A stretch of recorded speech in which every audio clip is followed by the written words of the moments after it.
dedicated time than researchers or academia to do a lot of researches and make innovations. Professor Mohan Barosam now, is it the academia who should do this revolutionary researches to get this sustainability going on? Of course, I have seen in some research papers that when you have a crisis only you do revolutionary innovations.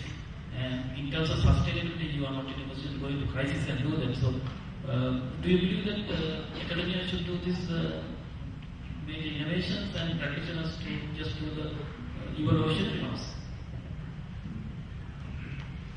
Okay, another interesting question.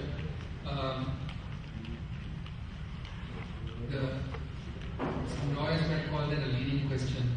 The easy answer is just say yes.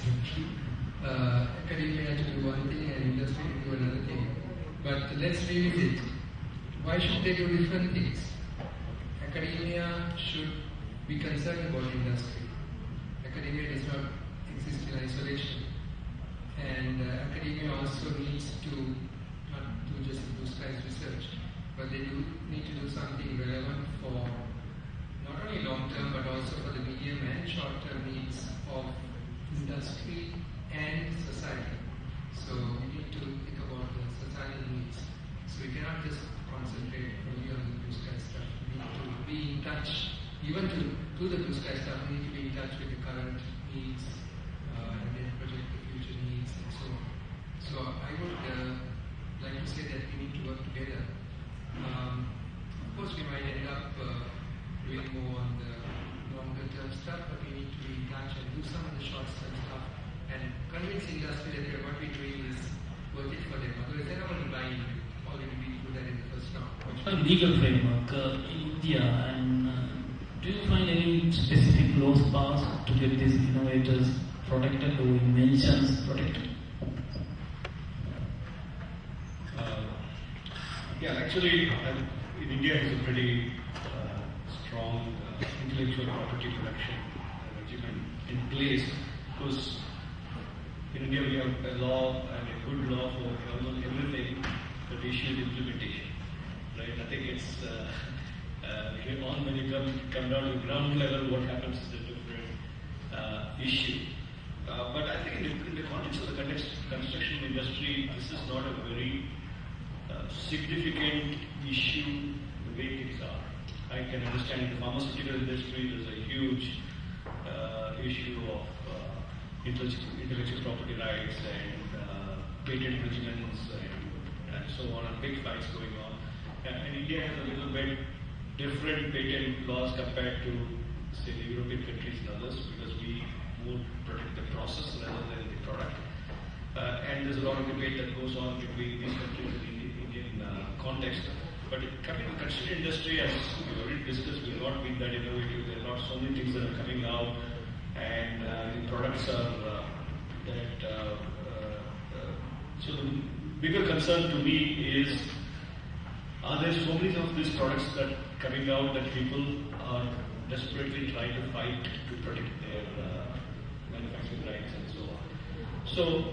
So while we have the framework in place, but I think that is not a bigger question at this stage, the way the industry is developing. So having said that, and I'm not an expert in property rights and all that to really get into nitty-gritty details of that. But I would like to use probably 2 minutes left to go back to Mohan's point earlier that was posed to Mohan on what should the academia do in terms of taking technologies down to the industry and to what extent we should get involved. And I would like to take a case study that we have recently done at IT Madras, and I think we have done this reasonably well, on GFRG technology, as we call it, glass fiber reinforced gypsum. So now we have an issue in the country that we have to do large amount of housing. If we have to meet our current Prime Minister's target of building 40 to 50 million houses in the next 7 to 8 years, I will do it very fast, right? Imagine building 40 to 50 million houses in 7 to 8 years. So the importance of the speed also comes in now. construction looks like a product of all other products, electronics, telecommunication, things are installed, assembled, things like that. And then engineers will have to engineer the product to accommodate them. In terms of innovations in the sustainability subject, this engineering, civil engineering, just catering for new products of other industries, or engineering itself is an innovation? Like you always wanted me to compare the construction industry with other industries. So anyway, but I think that's an important issue, because I think we need to understand the construction industry and civil engineering in the context of all these other industries which are getting wide press for their innovation. So I think we need to really understand where innovation is, or what kind of innovation is required from the construction industry.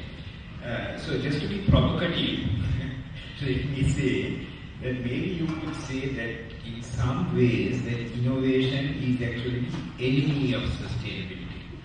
Because I mean, let's look at this mobile phones, right? Of course, I still have my old mobile phone, that looks like this, but I'm sure all of you discarded this, maybe 5 years ago, and you are into your second generation of iPhone. Now what happens to all the old phones? I mean, now, now there are organizations that are collecting electronic waste. I don't know what they are doing with that electronic waste, right? So maybe the latest iPhone is a little more environmental friendly and things like that, but there are a lot of iPhones stacked up, because of this innovation, because of the creativity.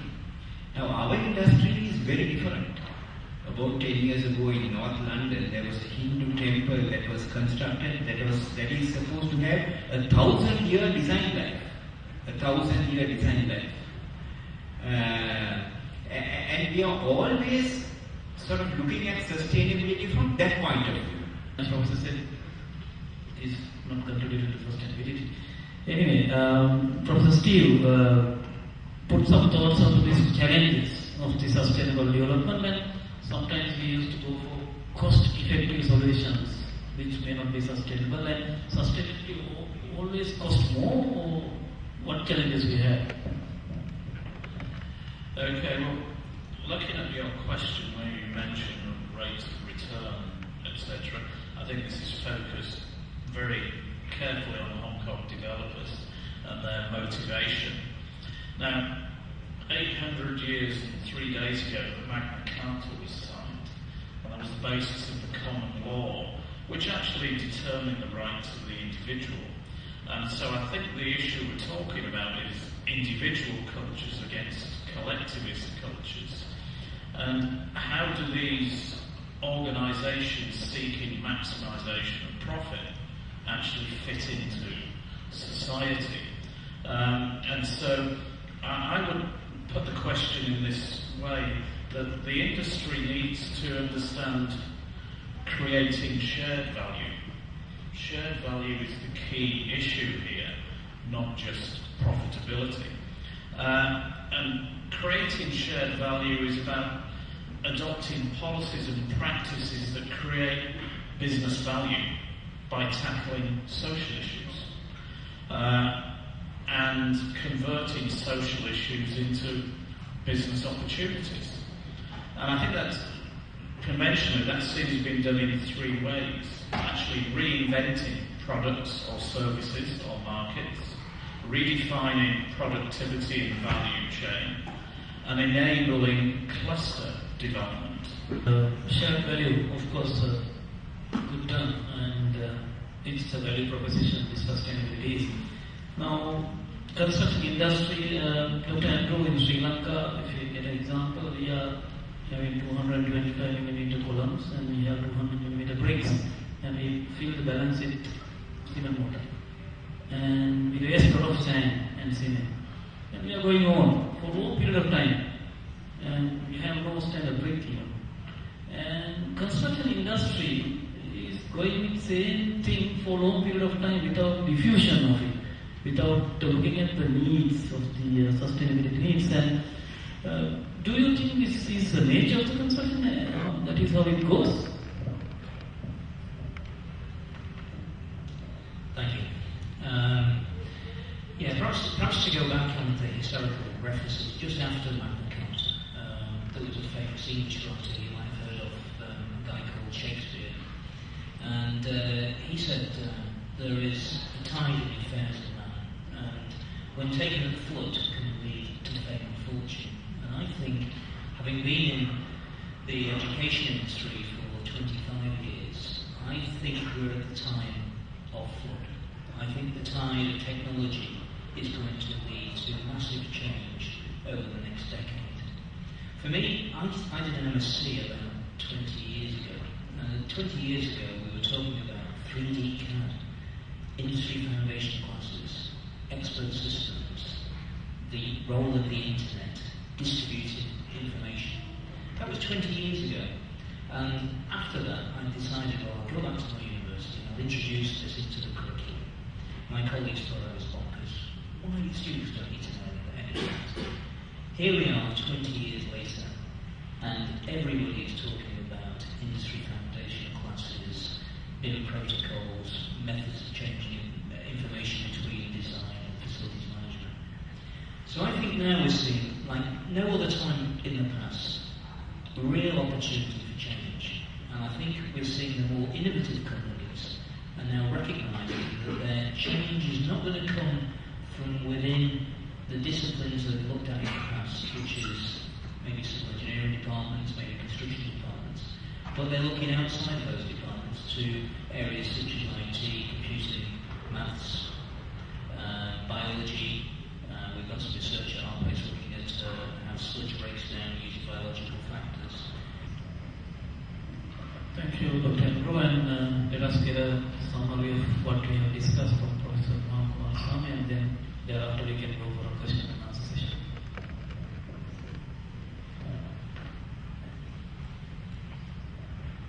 Okay, so it's the most difficult task. So I'd like to do some cherry picking or cross-section sample of all the good things that were said. And I learned a lot actually from my colleagues. So I won't summarize what I said, but what they said.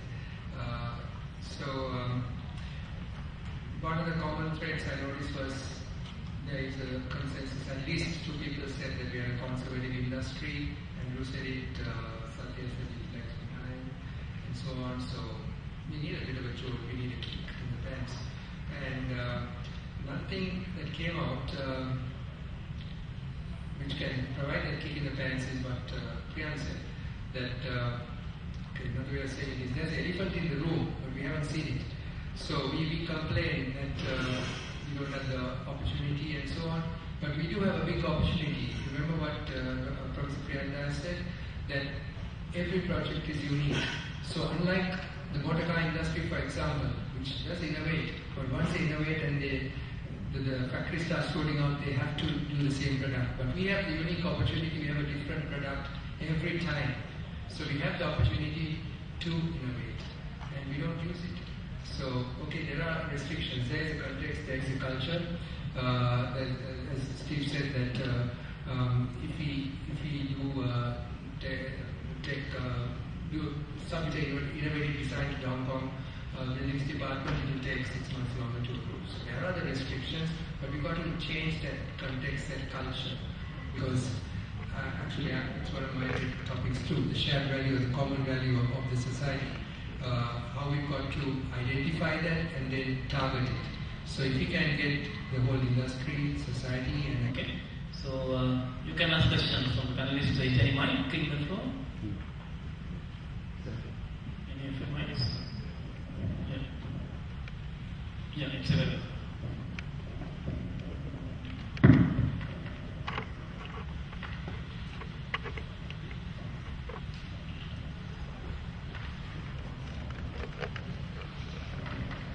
I have a question. Say it's coming from few of the topics that you made. Dr. Andrew and Professor Robinson talked about the digital construction and digital world coming more into the construction industry, which is a good thing and which has created good momentum in the industry. And at the same time, Professor Narayan mentioned that we are quite behind the other industries, and compared to IT industry, I think we are very much behind. So in this context, say, I feel that whether I have feeling whether we are doing what the digital world tell us, or are we telling digital world what we want, right? So this, I feel that we are in this dilemma that I feel that we are trying to say, by looking at the publications that I read, I feel that we are trying to match with what the digital world, basically the software developers are giving us, rather than we are telling them what they have to give us. Right? So do you see this? And if you see this, do you think we are in the right direction of innovation? I'm not quite sure whether that was a question or a statement.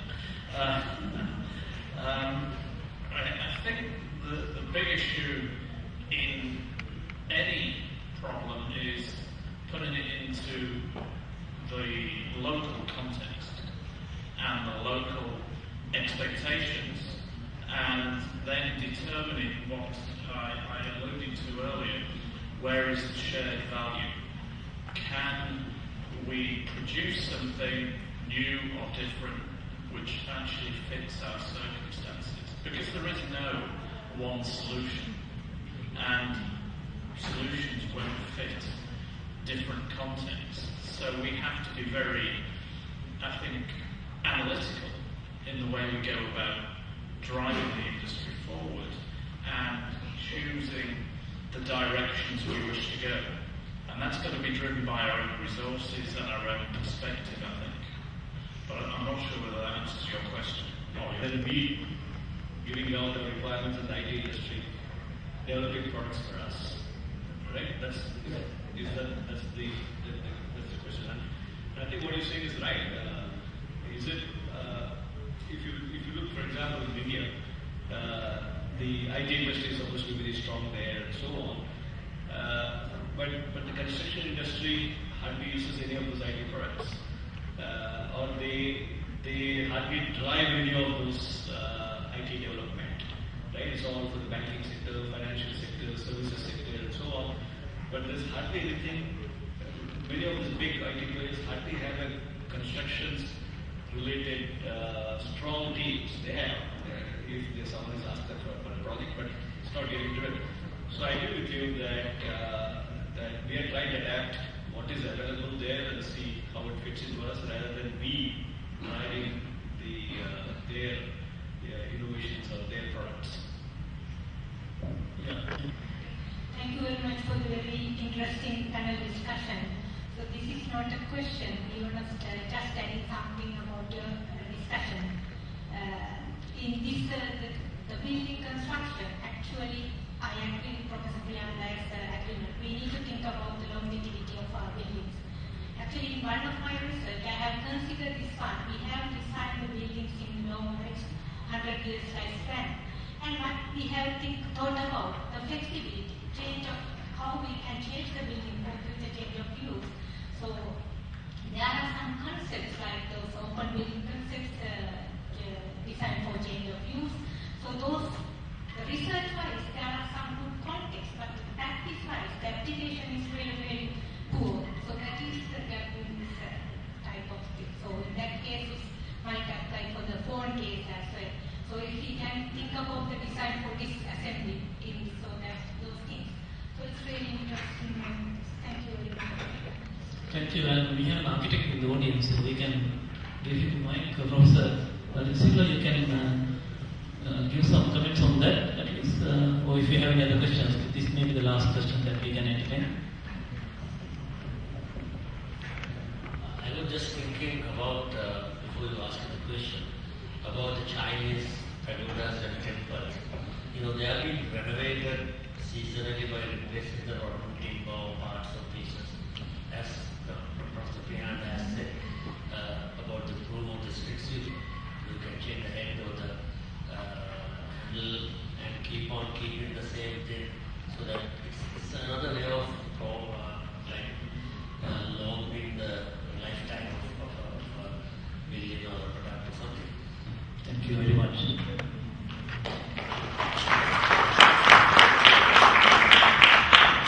Ladies and gentlemen, Professor K. Professor K.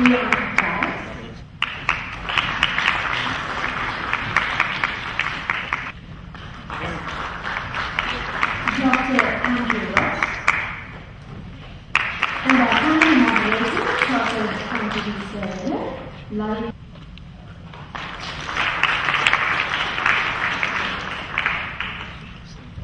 Analyst and moderator, and I would now like to invite the next set of members of the head table. I would like to request Professor Mohan Kumaraswamy, Editor-in-Chief, the Advance 2015, to present the rapporteur's report.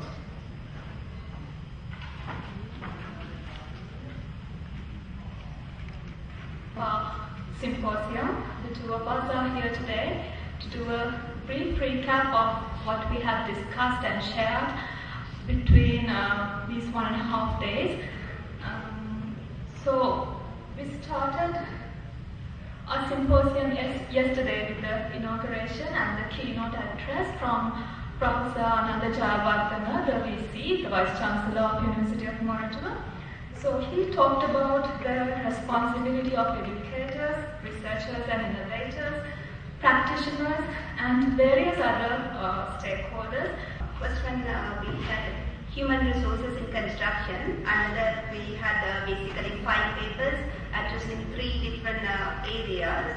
First one was focusing on team working, how the team working could help to achieve sustainable road maintenance.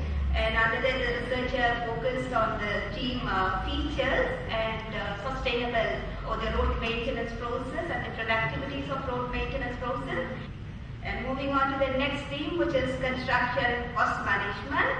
Under that, I think we had 4 papers, 3 papers addressing different, all 4 papers basically address the different construction costing aspect. One of the important papers was address the value engineering practice, which is I think a very important or significant concern in the construction industry today.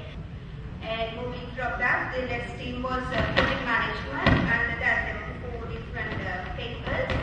And the first paper, the researcher basically addressed again the team working.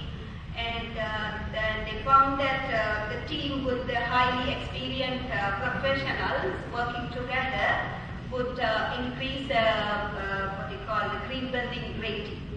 And moving from here, the next sub-theme was looking at the law in construction industry, and that the 4 papers and addressing 2 different aspects. One is on dispute resolution, and the other one is on construction claims. And the dispute resolution, basically the researchers focused on 2 methods, that's adjudication and arbitration. And the next theme is cost controlling and variation management. Under that, basically 2 aspects again. One is variation and the other one is delays, which are 2 common issues in the construction industry.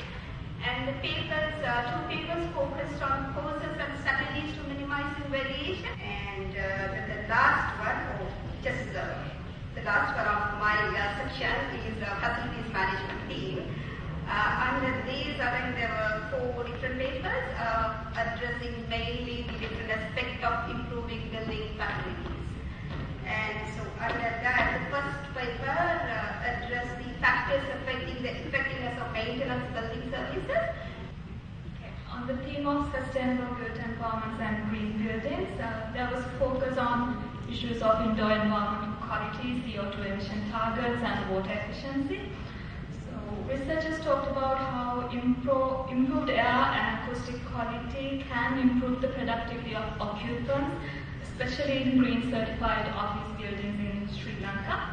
A framework was proposed for indoor environmental quality performance measurement comprising of 4 key indicators.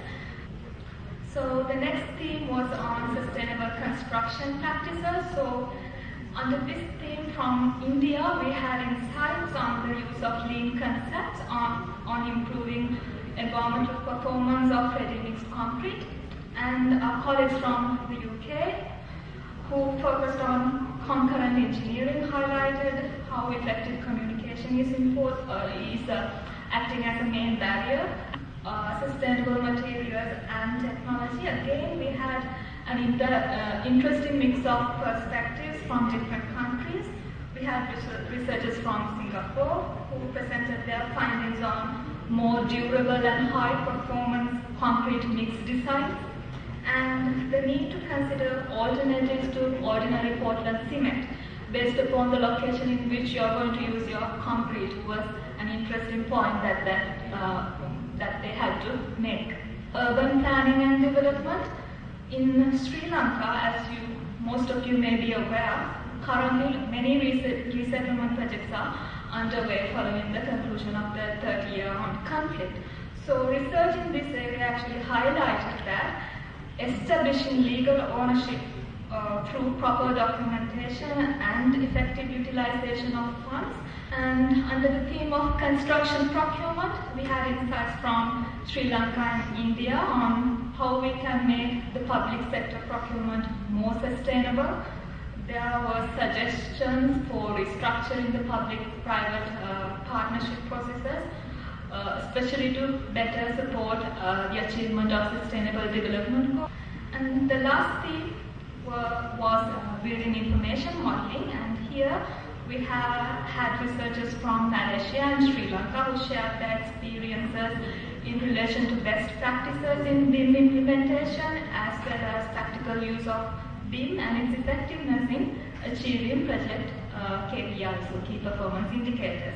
So with that, finally what we could say is like the theme of this, the main theme of this research symposium is sustainability and new direction. So within that, what was basically highlighted from the keynote address to the end of the panel discussion was mainly the stakeholder involvement, right? So the different stakeholders are there in the construction industry, and putting them together would create or would contribute to achieve the sustainable construction.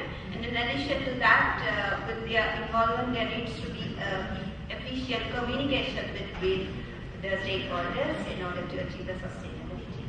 And the another thing to highlight is to understanding of stakeholders' responsibility. That was very rightly highlighted within our keynote speaker's speech. That's stakeholders, every stakeholder needs to understand their responsibility and challenges and work towards that, and that would lead to achieve the sustainable construction.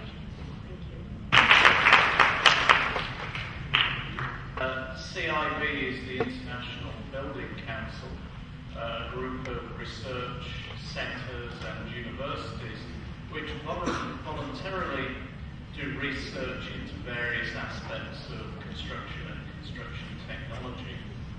I am the coordinator of Working Commission 92, which deals with procurement systems.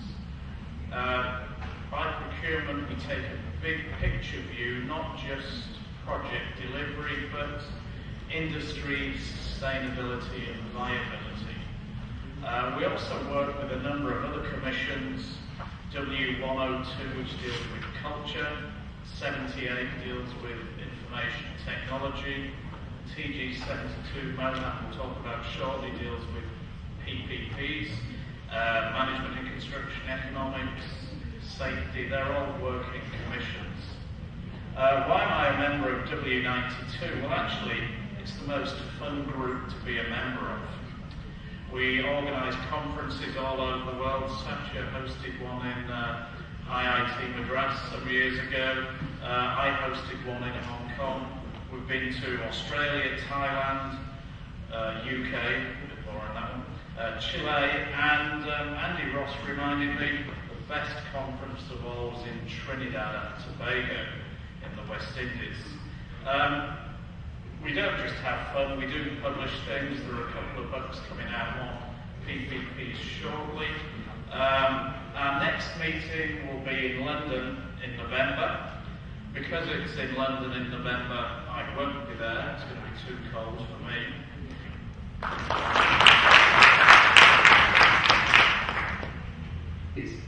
So I'll just say a few words about the task group 72. As I said, we formed we were formed in 2008, or we were born in 2008 under the umbrella of W92 on procurements and coordinators are Professor Akintola Akintoye, who is in UK, UC Land, University of Central Lancaster, and myself. I was full-time at the University of Hong Kong at the time, in 2008. And our initial mandate was for 3 years. So a task group is a younger brother of a working commission. So we are like probationary, we do tasks. Not that they don't do tasks, but we have to prove ourselves, and then so we proved ourselves to the extent that in 2011 we got an extended mandate till 2015 this year. So we got to do a review, and Akin and I got to sort of figure out whether we are going to apply to be a full-fledged working commission and move away from the nest that Steve gave us, temporary nest, or whether we want to continue as a task group, or the third option is to just say we've done a job and fade away. So basically, what we've done, we've had 2 of our own conferences, full-fledged PPP conferences. The first one in Hong Kong, 2009, and soon after we were formed, February 2009, and we had one 2013 in the UK. But in between, we've had sessions, PPP sessions in many other conferences. Most of them where Steve's group, Working Commissioner, also participated.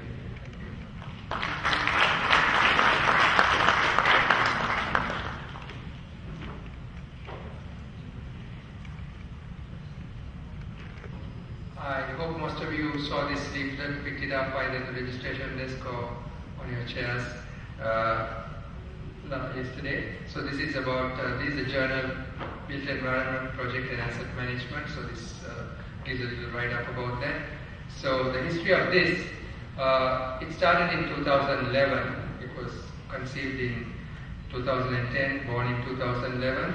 And the idea of this, from the title itself, you will realize it links project management and asset management. So there are many journals on project management, and there are not so many, but there are a few journals on facilities management and asset management. Now we're talking about built asset management, not financial assets. So on that we have a few journals. But this is the first journal that I know, and still the only journal that I know, that deliberately tries to link the two, project management to the management of the built assets. So it links the planning, design and construction to the operations, maintenance and so on, sustenance of the built assets. So tries to bring it under one umbrella. Whether it's in the same paper or different papers in the same issue, we try to bring both together. So as the little leaflet says, it's also indexed in Scopus, and we have applied for indexing in other fora. We've applied to Thomson Reuters, and if I can give you some hot news, we just got news that we might be, before the Science Citation Index, there is another step, and there's a Web of Science, so we hope to hear some news about getting to the Web of Science shortly, so watch this space. The highly commended papers, of course, we always start with the runners-up, like in any beauty contest. So the highly commended paper awards. So there are 3 now, and the first one, the title I'll read, so the authors will start sitting up if they remember the titles of their papers. Environmental Quality and Occupants Productivity, Green Certified Office Buildings in Sri Lanka. Harshini Malavachi, Lalit De Silva, and R. Ramesh. So I'm not really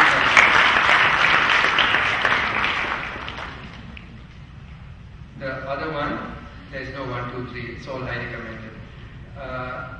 Identifying the success factors and failure factors of green building projects.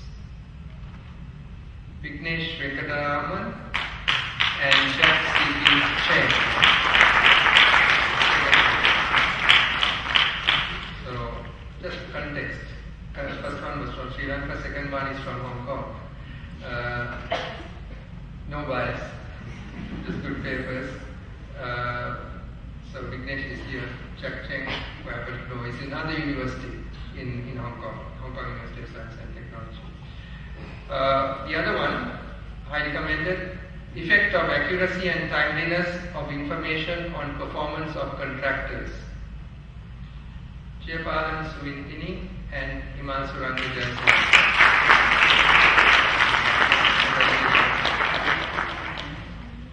And then we come to the CIOB Best Paper Award. Do we have music? Drums? Water efficiency techniques and strategies for sustainable use of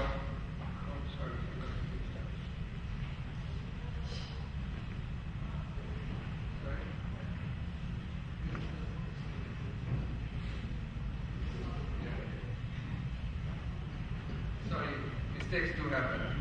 I realize it halfway through. Strategies to enhance sustainability of public-private partnership procurement process for infrastructure development. Nilesh Apesha Patel is standing up there, and Boeing Laishram Singh, who is they are both from Assam, IIT Guwahati. Congratulations.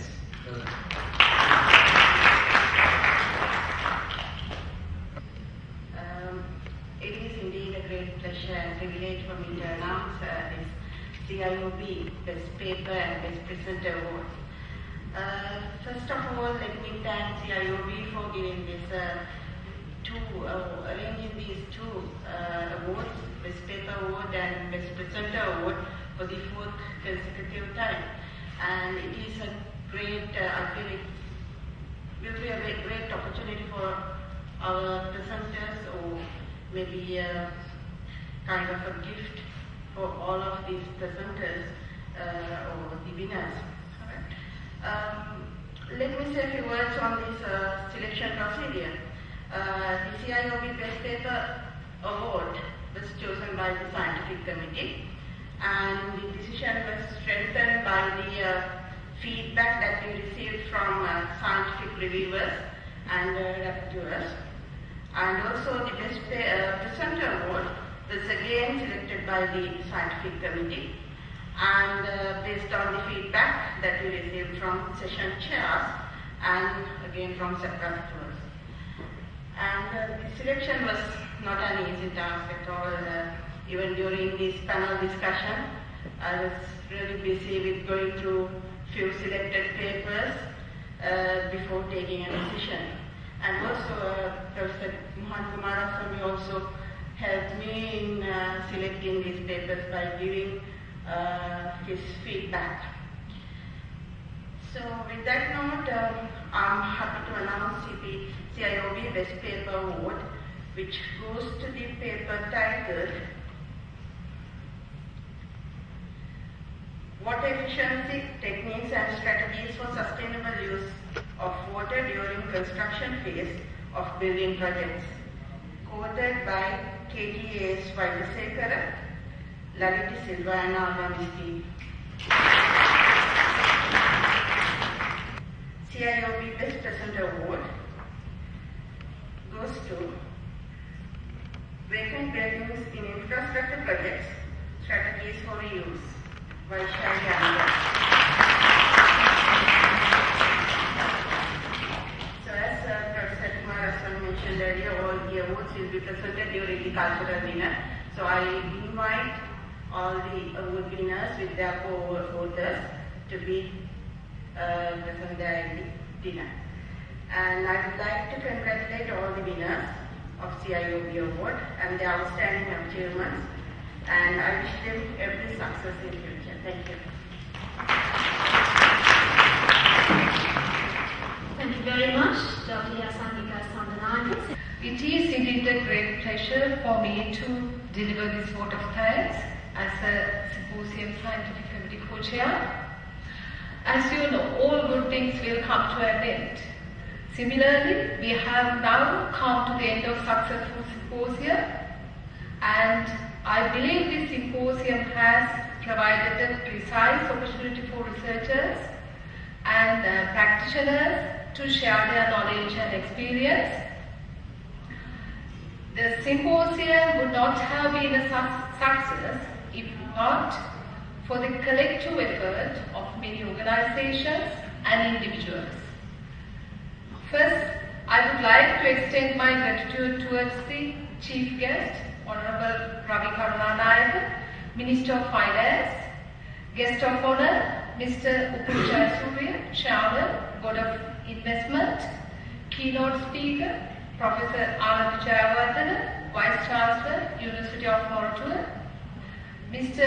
Nayana Mavimbada, Director General, Urban Development Authority, Professor Lalita Silva, Dean, Faculty of Architecture, University of Moratuwa, and Professor Chitra Vedikar, Symposium Chairperson. Secondly, I would like to express my appreciation to Ceylon Institute of Builders, who is the main organizer of the symposium, especially Dr. Rohan Karunaratne, President, Ceylon Institute of Builders, Engineer Sali Halwarachi, Secretary, Mr. Sagar Gunawardena and Mr. Kalanandris, co-chairs of the symposium, and all other organizing committee members, including the event director, Mr. Samantha Abhivikrama, and CIOB Secretariat, Mr. Rohan Balasuriya and Ms. Malati Piesen. Thirdly, my gratitude extends to all associate partners, namely Liverpool John Moores University, UK, Centre for Innovation in Construction and Infrastructure Development, the University of Hong Kong, Indian Institute of Technology Madras, CIB GG72, Public-Private Partnership, CIB W92 Procurement Systems, and Columbus Schools of Construction Technology for their immense support towards a successful event. Further, I thank International Council for Research and Innovation in Building Construction for their steering sponsorship for the event. I would also extend my gratitude to Dr. Asangika Sandanayake, Head, Department of the Building Economics, University of Moratuwa, Chartered QS, Indure Serenratne, former Head of the Department, and all my colleagues in the academics and academic support staff and also Building Economics and Management Research Unit, BEMRU, of the Department of Building Economics, University of Moratuwa, who undertook the major task of paper administration process.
let me extend a very warm welcome to all of you to the first Green Building Awards ceremony, a part of the 4th World Construction Symposium 2015. At the outset, I wish to recognize the presence of our chief guest, Honorable Lakshman Yapa Bevadana, Minister of Parliamentary Affairs. I welcome you, sir. All our special guests, the foreign speakers, and the participants attending the symposium are very warmly welcome to the Green Building Award presentation ceremony. I also wish to welcome our local speakers, university academics, diplomatic representatives, registered participants, government officials, corporate sector representatives, our valuable sponsors and partners of all distinguished guests to the occasion of Green Building Award ceremony. For the benefit of our guests, let me briefly introduce Ceylon Institute of Builders. CIOB, the professional body of the builders in Sri Lanka, and was established in 1961, a group of prominent building professionals in Sri Lanka at that time. Today, it has a strong network of engineers, architects, surveyors, quantity surveyors, builders and singular allied professionals who work to inspire, encourage, educate and train students, builders and professionals in the country. The Institute welcomes young entrants and mature professionals with or without a background in construction to achieve professional level careers in the industry. They are provided with a very well structured development that eventually lead to the gaining of corporate membership of CIOA.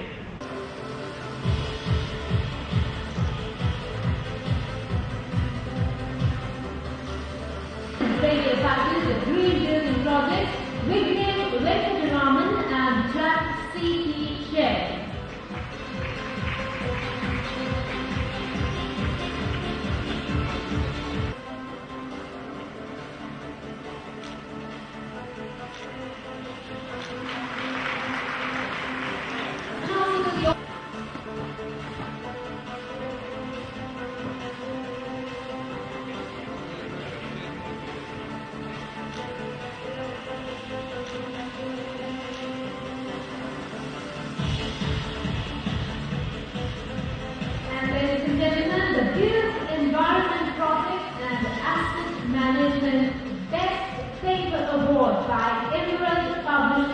Goes to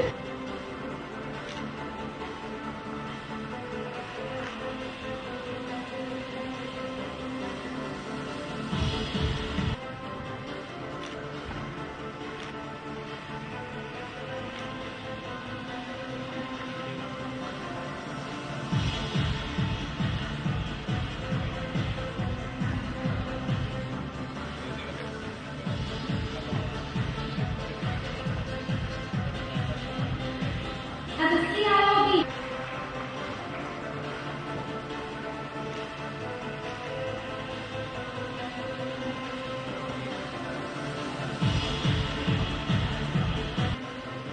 Associate partners, build environment projects in asset management, deconstruction.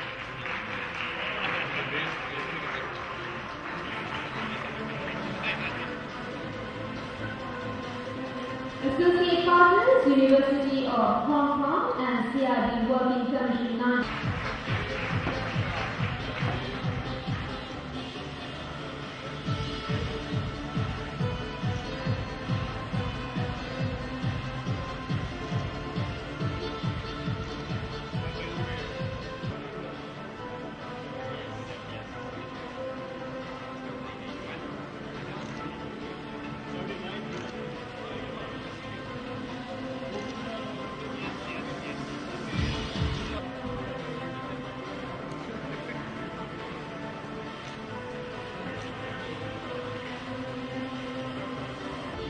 Miss Nidhi Sumanarathna,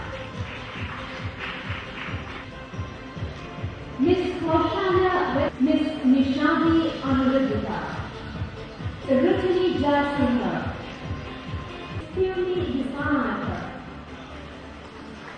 Dr. Rani Karnasena, Dr. Niroda Fernandez,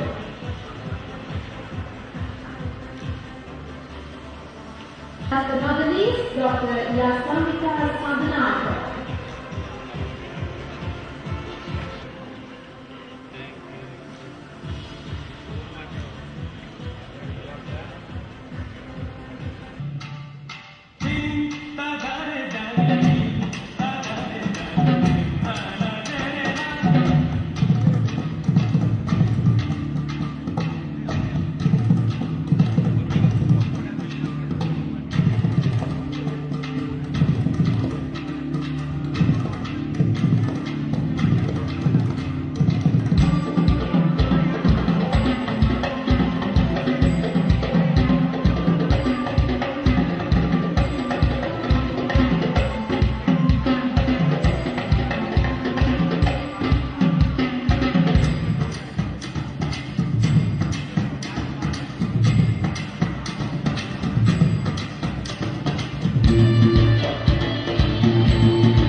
flagship project. The World Construction Symposium 2015. Let me first congratulate the CIB organizing this event for the first time successfully raising awareness and promoting green and sustainable building practices in local industry. I am particularly pleased to know that this year the number of building materials and products are receiving the CIOB Green Mark as an environmental quality mark. The winning products and materials demonstrate remarkable sustainability and environmentally friendly features. Sustainable development concerns about meeting the needs of present without compromising the ability of our future generations to meet their needs. The construction of green buildings contributes to achieving sustainable development. I wish to share with you the government's approach and the thinking on green construction. New accommodation is needed to provide public service or to meet government's operational needs. It has always been the government's policy to first restore, reduce and revitalize existing government buildings if deemed appropriate before construction. We will conduct environmental impact based on EIA at the early stage in compliance with the environmental laws to ascertain if the projects and proposals may have an adverse impact on the environment. Private Limited, Singapore. Ladies and gentlemen, and we have a big round of applause to our dignitaries. In recognition of these environmentally sustainable product characteristics conform to CIOB Green Mark evaluation criteria, Mackay's glazed ceramic flow tiles is awarded.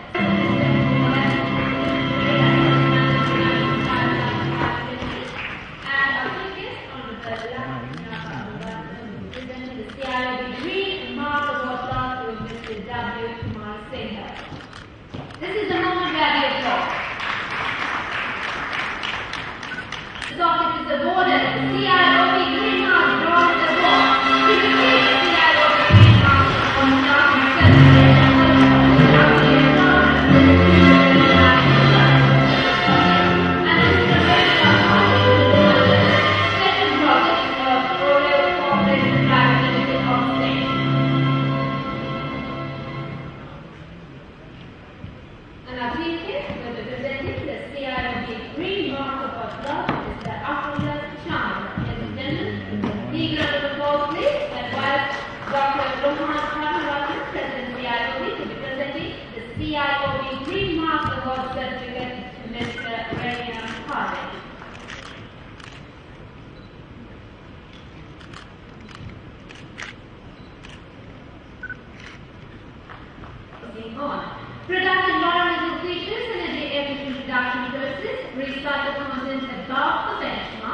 no VOC emissions, no hazardous substances in raw materials, production processes conform to relevant national or local environmental regulations, and proper waste management procedures.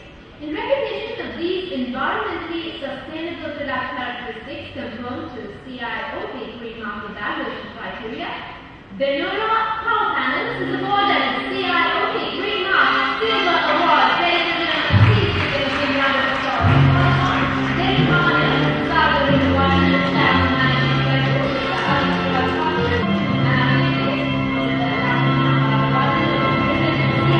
Green Mark Award class today tonight is the Sagar in the Washington. And Dr. Rohan Kamal, the President of CIOB, is presenting the CIOB Green Mark Award certificate and Mr. Azul Rashifakshi.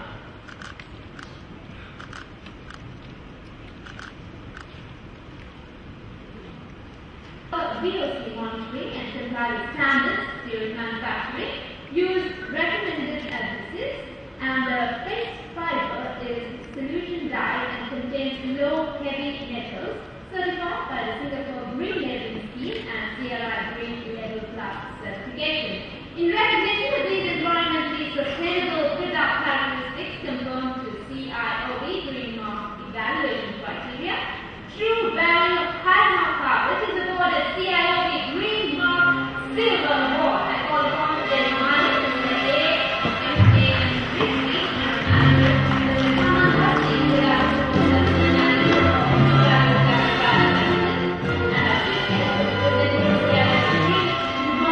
Yes, sir.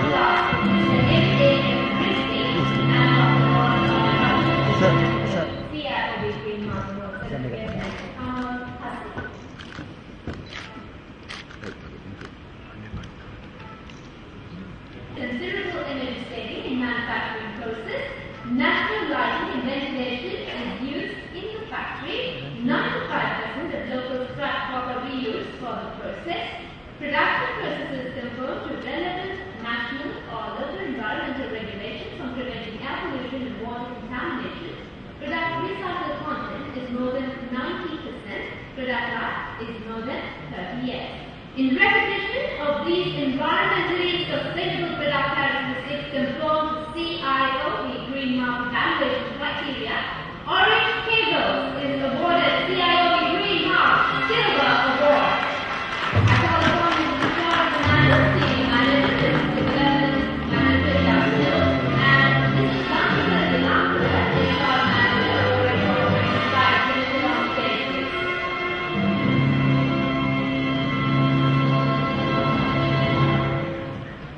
The CIOB Green Mark Award got Mr. Vishal Fernando and Dr. Rohan Karnadakana will be presenting the CIOB Green Mark Award certificate to Mr. Lankar Dilankar.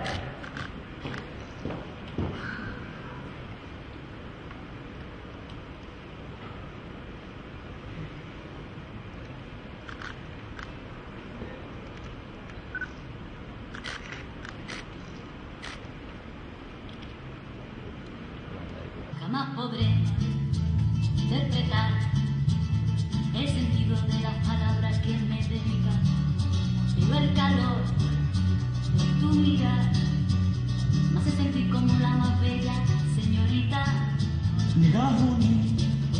निगाहों से कहीं अरमान की दास्तां है सेñorita, ये चाहत की मोहब्बत की सारी दुनिया में एक ही जुबां है सेñorita, मुझसे अब नजर ना फेरो, आओ पास तुम मेरे, मुझको बाहों में तुम घेरो, समझी ना सेñorita, चाहत के दो पल भी मिल पाए, दुनिया में ये भी कम है क्या, दो पल को तो आओ खो जाए, भूले हम होता हम है क्या सेñorita, सुनो सुनो सेñorita कहते हैं हम क्या.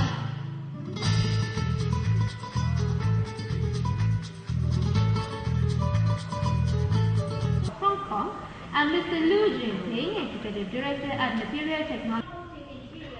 Significantly low level of volatile organic compounds, not containing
We now present the production file of OS Bricks Private Limited Terra Bricks production environmental features having energy efficient production process, minimum damage, 100% local materials used for the product, low wastage, more than 80% recycled content, and use proper water management strategies. In recognition of these environmentally sustainable product characteristics conformed to CIOB Green Mark evaluation criteria, Terra Bricks is awarded CIOB Green Mark Gold Award.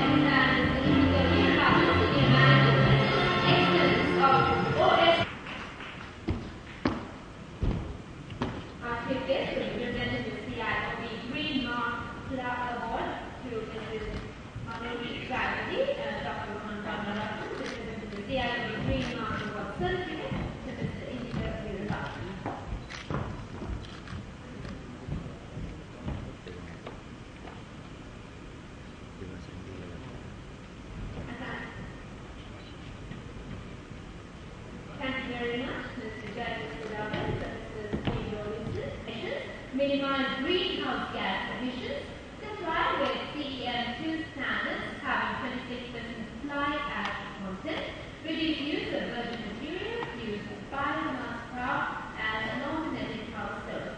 So, in recognition of these environmentally sustainable product characteristics conform to CIOB Green Mark evaluation criteria, Tokyo Partner Coronado Cement is awarded CIOB Green Mark Gold Award. Call upon the Amira Council, and Dr. I.M. Services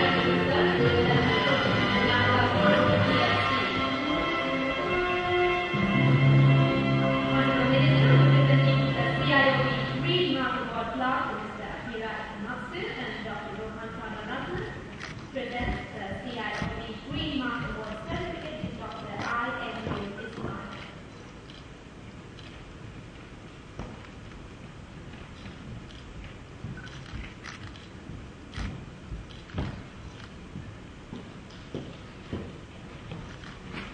Ladies and gentlemen, we now release the presentation of the production file of COD, free from carcinogens, no asbestos present in the raw materials, product made from natural recycled material. In recognition of these environmentally sustainable product characteristics conform to CIOB Green Mark evaluation criteria, Max Exterior Quality Panels is awarded the CIOB Green Mark Gold Award. I call upon Mr. Patrick Gardner and the Director and Mr. Vasanta Vincent, the Manager Engineering of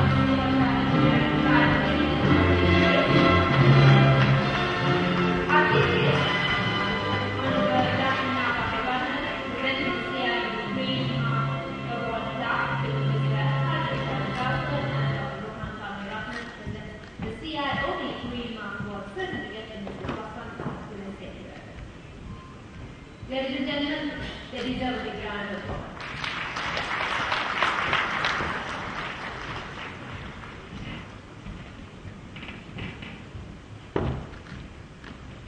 We now present the production file of J. Lux High Performance Efficiency, environmentally friendly as it is energy efficient, uses natural resources, utilizes 100% natural solar energy and zero electricity consumption, high local material content with more than 30% recycled content, low hazardous content in raw materials, awarded with Green Leadership Award, Asia Responsible Entrepreneurship Award 2014 South Asia. So in recognition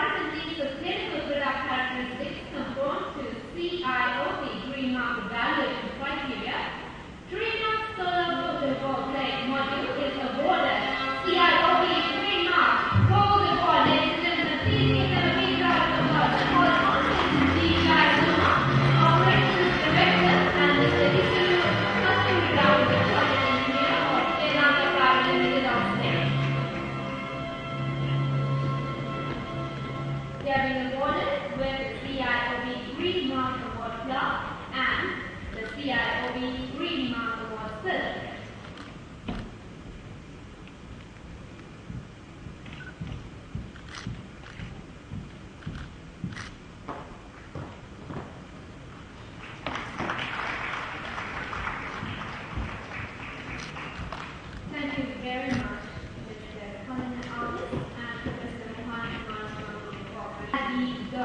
product environmental features, exterior paint is suited for any weather conditions, harmful VOC levels are well below benchmark, free from heavy metals, free from environmentally harmful toxic substances, free from halogenated solvents, certified by the Singapore Green Labeling Scheme. In recognition of these environmentally sustainable product characteristics conform to CIOB Green Mark evaluation criteria, Nippon Weatherborne Algae Guard is awarded CIOB Green Mark Gold Award. Ladies and gentlemen, give them a big round of applause, please. I call upon Mr. Yasin Silva, Brand Manager, Mr. Dominic Makaram, the Brand Executive, and Mr. Benny Mankar,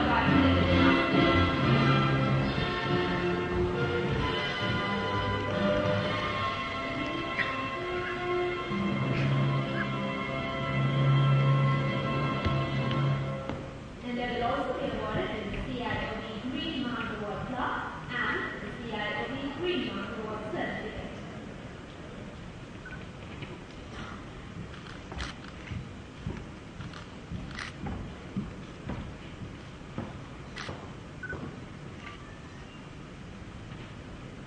Ladies and gentlemen, we now move on to the presentation of product profile of True Value Products Private Limited, Mona Lisa Porcelain Panel. Product environmental features, product no heavy metals, no asbestos present in the raw material, production purposes confirm relevant national or local environmental regulations on preventing air pollution and water contamination. Certified by ISO 9001, 2008, ISO 14001, 2004, ISO 5001, and OSSAS 18001. And in recognition of these environmentally sustainable product characteristics conform to the CIOB Green Mark evaluation criteria, Mona Lisa Porcelain Panel is awarded the CIOB Green Mark Gold Award. Can we have a big round of applause for all of them again? The third one is the Fire Movement National Managing Director, Mr. Fire Director, Business Development Manager, True Value Products Private Limited.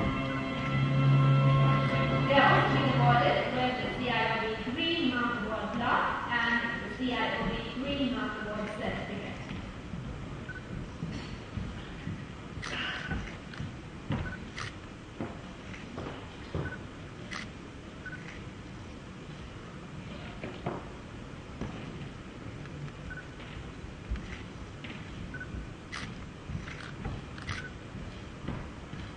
Green Award in the Recycling category and Best CSR Award for 2012 National Chamber of Commerce.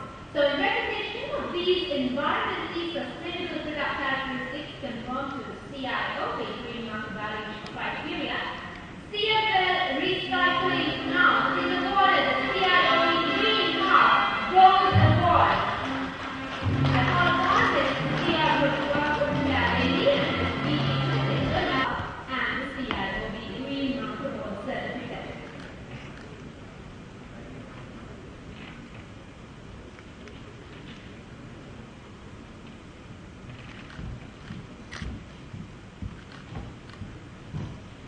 Ladies and gentlemen, give them a big round of applause, and that happens to be our final award for tonight.